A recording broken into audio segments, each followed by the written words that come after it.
Hello, in this video we're going to talk about some of the applications of the properties of integrals and the theorems that we have proved for integrals, and then we're going to look at some extensions of the integrals. So the first thing is, if you recall, the way we define integrals required the lower bound to be lower limit of integral to be always less than the upper limit of integral. So we always looked at the integral from 1 to 2 and rather than the integral from 2 to 1. And we also did not look at an integral like integral from 1 to 1. So now we are going to extend the definition of integral to integral from a larger number to a smaller number. But that's easy to do, and the way we would do that is we define the integral from b to a as negative the integral from a to b, and we define the integral from c to c as just 0. So that's easy to define. However, what we want to do is we want to also show that this definition matches the theorems that we have learned before. Suppose f from a b to r, and that's the subject of the next theorem. Suppose f is integrable. x1, x2, x3 are points inside the interval from a to b, and alpha and beta are two real numbers. Then we have essentially all of the properties that we have learned before, except for monotonicity. You have to be careful that if you have f less than or equal to g, you can integrate both sides. However, if you do the integral from 2 to 1, then you have to flip the direction of inequality, because it's basically just negating the top inequality. So except for that inequality that is going to be reversed, the other properties are going to hold. And here are the properties. Integral from x1 to x2 is negative integral from x2 to x1. Integral from x1 to x2 plus integral from x2 to x3 is the same as integral from x1 to x3. Notice that this second property that I wrote down here, additivity, doesn't require x1, x2, and x3 to be in any specific order. And the way you want to prove this one is by taking a bunch of cases. So x1 and x2 could be the same. If x1 and x2 are the same, then this would be 0, and these two would be the same clearly. If x2 and x3 are the same, this would be 0, and these two would be the same. If x1 is less than x2, less than x3, that's the additivity that we have seen before. So there's a lot of different cases that you will have to consider. Okay. Next is linearity. So I won't go over the details of the proof for additivity, but that's fairly straightforward. It is just a bunch of casework. And you may be able to avoid some of the casework by looking at considering some symmetry. Okay, linearity. Integral from x1 to x2 of alpha f plus beta g is alpha integral from x1 to x2 of f plus beta integral from x1 to x2 of g. And that again follows from linearity that we have seen before, except we have to take three cases: when x1 is less than x2, x1 equals to x2, and x1 more than x2. First fundamental theorem also holds, nearly identical, except for the fact that x1 and x2 could be anything rather than x1 being less than x2. So capital F is continuous over the closed interval. It is differentiable over the open interval. Its derivative is bounded and continuous. Then integral from x1 to x2 of f prime is f of x2 minus f of x1. Next is the second fundamental theorem, which tells us that the derivative of f from x1 to x is lowercase f of x for all x in AB. And and that's the condition that we need, is that we need the lowercase f to be continuous. So very important that for second fundamental theorem, the integrand is continuous. Okay, so this is a very important theorem. It summarizes pretty much everything except for the monotonicity in this theorem. And although it doesn't include the mean value theorem, but pretty much everything else is included in there. So I'm gonna skip the proof of this one. The proof of this doesn't really have anything new. It is just a bunch of case. You take x1 and x2 and you see which one is less than which other one, and you look at x1 and x3 and so on. So you take a bunch of cases and you go from there. Okay, one application of the second fundamental theorem is proving the existence of the natural log. The second fundamental theorem shows the existence of natural log x. We say that the function f of x equals integral from 1 to x of 1 over t dt satisfies f prime of x is equal to 1 over x. That's by second fundamental theorem. And f of 1 is 0 by what we just defined. Okay, so let's look at one interesting application of what we have learned so far about integrals.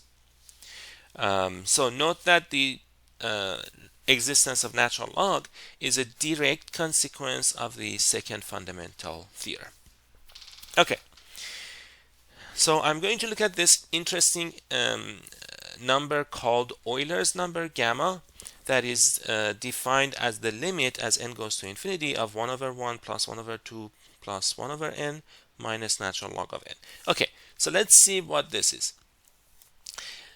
If you recall, a long time ago when we were doing sequences, we talked about why this sequence of numbers diverges. You could ask, how fast does it diverge to infinity? The sequence 1 over 1 plus 1 over 2 all the way to 1 over n, how fast does it approach, does it diverge to infinity?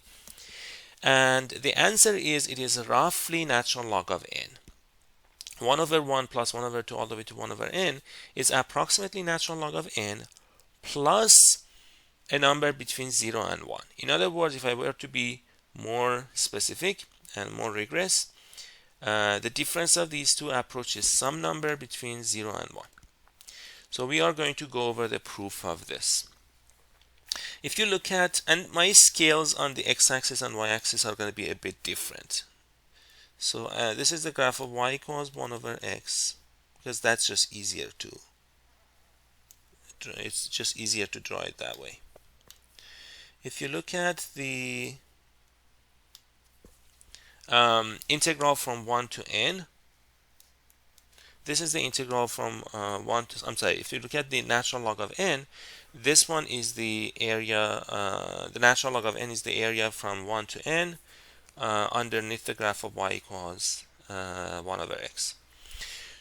So this is the natural log of n. If you look at 1 over 1 plus 1 over 2 plus 1 over n, we can compare these two things this way. So one way would be to look at it like this. This is 1 over 2, this is 1 over 3, and this one is 1 over n.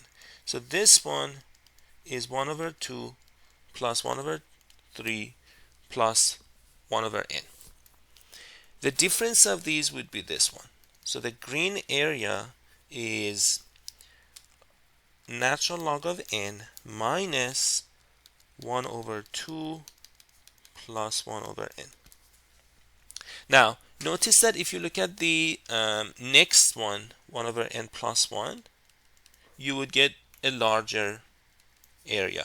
So this is going to be less than natural log of n plus 1 minus 1 over 2 all the way to 1 over n plus 1. This one is approximately what we started with, but it has to be negated, and we have to also add 1 to that. In other words, the sequence that they gave us is always decreasing. So let me start with, let an be 1 over 1, 1 over 2, 1 over n minus natural log of n. So what I wrote here is minus an. If you negate an, you get that, except that there's a 1 here. So 1 minus an is less than 1 minus an plus 1, which means an is more than an plus 1. So that means the sequence that I have is decreasing. If I also show that it is bounded below, then it would be convergent, because by monotone convergence theorem. Okay, so now let's see how we can show that it is bounded below. If you look at the upper sum here, we would get this guy, this guy, this guy, and this guy are the areas I'm going to look at. Those areas are 1 over 1, 1 over 2, all the way to 1 over n minus 1. And then minus natural log of n.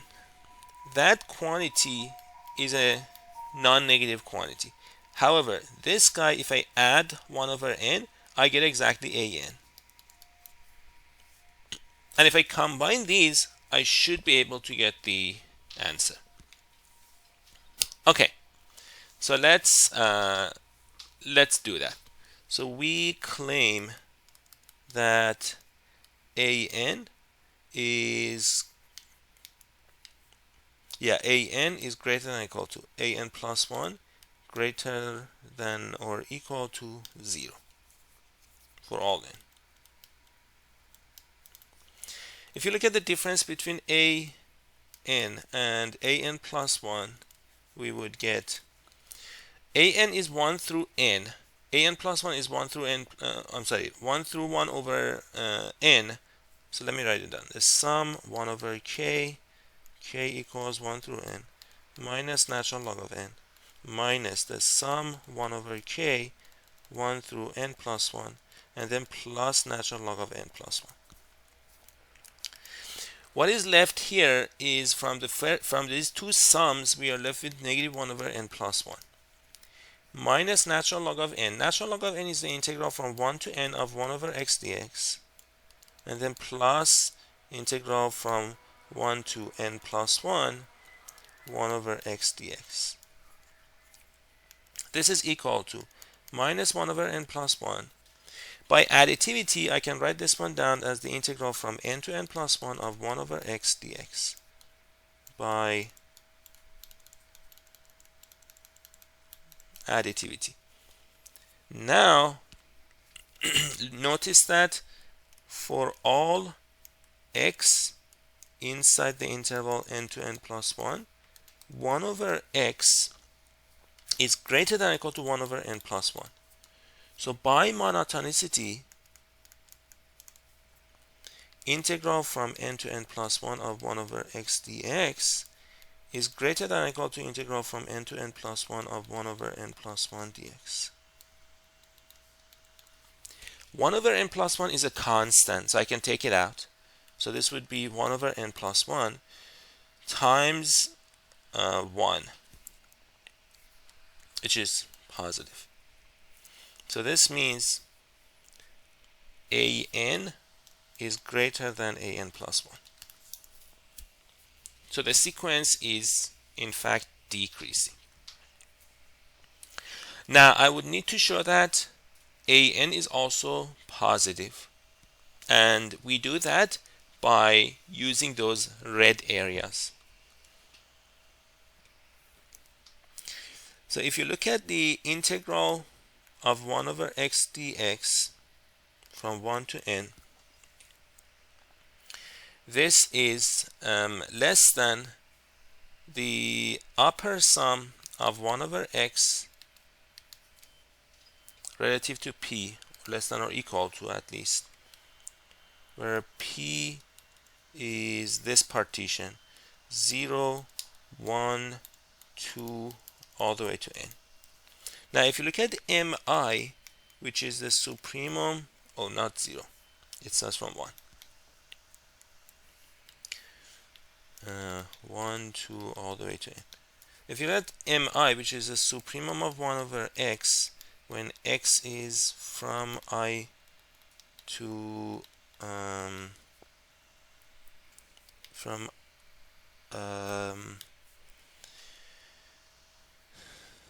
so it is from I to I plus 1. this is going to be 1 over I. And this I ranges from 1 through n minus 1. The largest value of 1 over x would be for x equals I, because it's a decreasing function.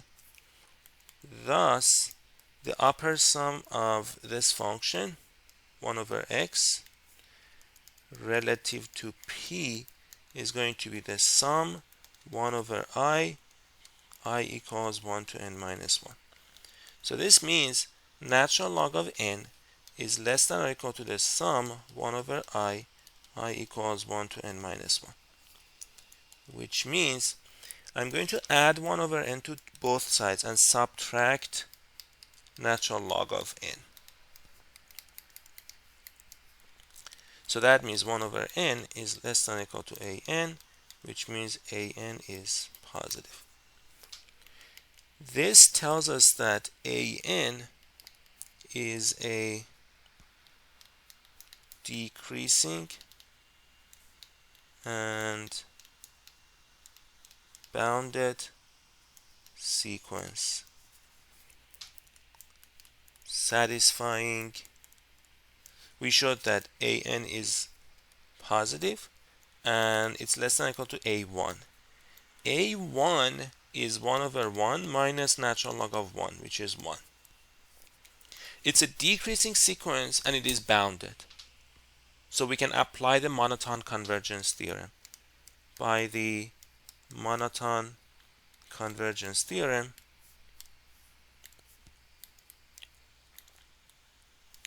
an converges. Let gamma be the limit of an. Since an is positive and less than or equal to 1, gamma is going to be between 0 and 1.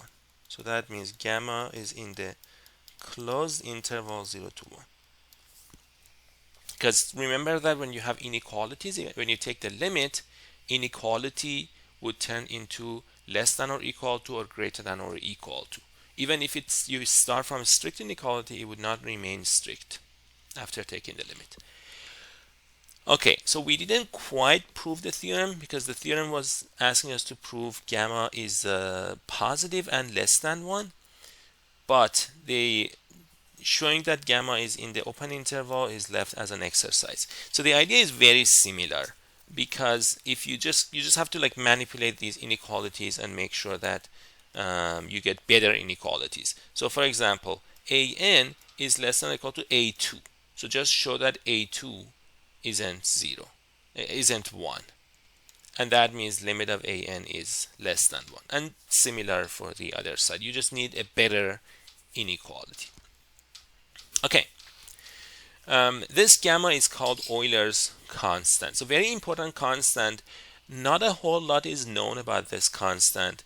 We don't even know if this constant is rational or irrational. So very interesting theorem. And as we saw, this follows from some of the things that we have learned so far. Okay, so the next thing that also follows from the second fundamental theorem is derivative of integrals when one of the limits of integration is a function. So let I be an open interval, f from I to r be continuous. Let J be an open interval for which phi is differentiable. Then and phi of J is inside I. Given x naught inside I, we have the derivative of integral from 0 to phi of x is equal to f of phi of x times phi prime of x. So define f from J to R by, or I guess from I to R by f of x equals integral from x naught to x lowercase f. By the second fundamental theorem, derivative of this function, so capital F prime of x is equal to lowercase f. Here is where I'm using the fact that f is continuous for all x inside the open interval. Now, note that phi is differentiable and phi of j is inside I. So because of that, we can use the chain rule. By the chain rule,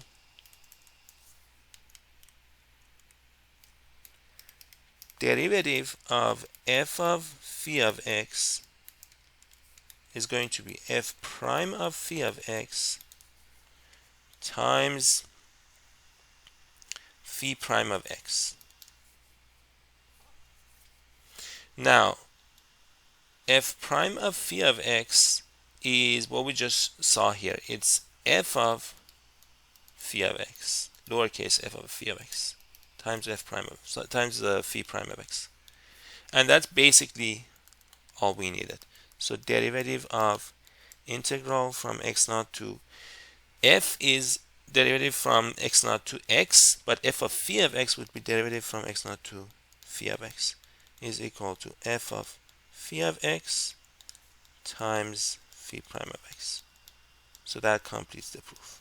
So it's a combination of the second fundamental theorem and the chain rule, and I made sure that I checked the conditions of the chain rule before using it.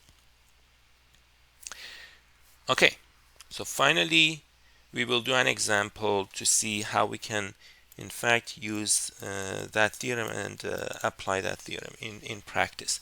So consider these functions. Integral from 0 to e to the power of x squared sine of t squared, and integral from x squared to 0 x e to the t squared.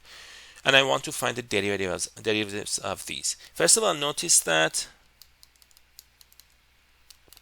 e to the power of x squared is differentiable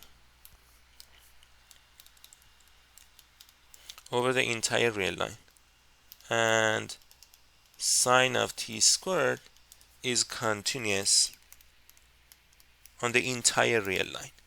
So the domains are completely in the complete real line.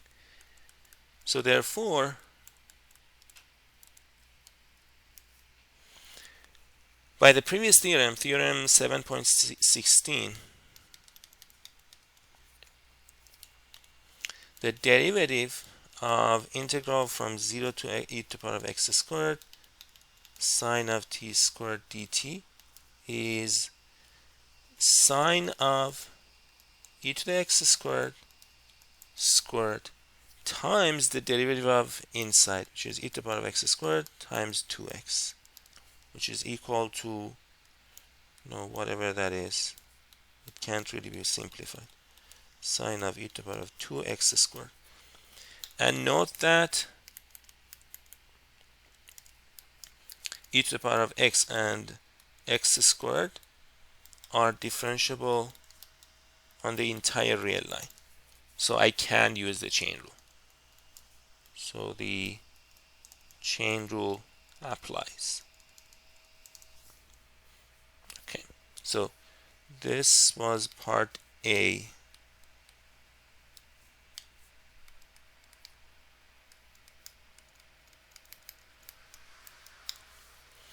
Part B would be similar, except that if you look at the integral from x squared to 0 x e to the t squared dx, well, I have an x inside, so dt. I have an x inside, so what I need to do is to first take the x out. So this would be x integral, and I also need to flip the lower and upper limit because the constant is on top. So I'm going to write it down as minus 0 to x squared e to the t squared dt. And then the conditions are the same.